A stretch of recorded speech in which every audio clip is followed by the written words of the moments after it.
the Ukrainian army is much better equipped, much better trained, much better commanded now than in 2014. And the combination of training and support from NATO allied countries with the bravery and the courage of the Ukrainian armed forces is enabling the Ukrainians to really resist and actually fight back the invading Russian army. We provide Ukraine also with advanced air defense systems, with anti-tank weapons, with ammunition and fuel. So allies are providing many different types of support.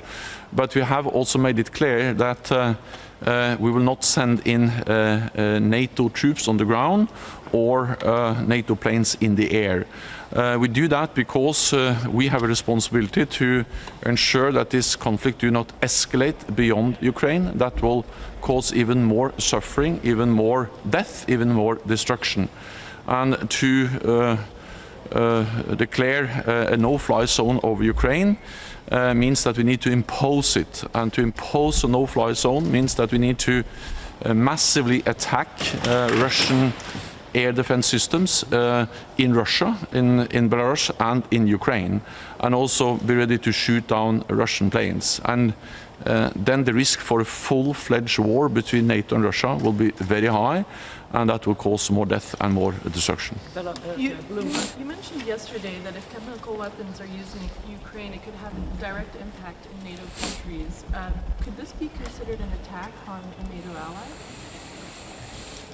I will not speculate beyond saying the following, that any use of chemical weapons would fundamentally change the nature of the conflict. It will be a blatant violation of international law, and it will have widespread and severe consequences. The seriousness of using chemical weapons, of course, becomes even more obvious, knowing that there is a risk always for contamination,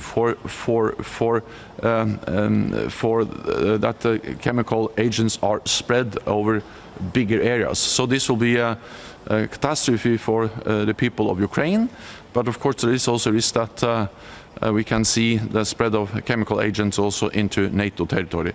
I will not speculate beyond the fact that NATO is always ready to defend, to protect and to react to any type of attack on a NATO allied country. How concerned are you about China's role in this? And a second question, what does the new military posture of NATO mean in terms of national defense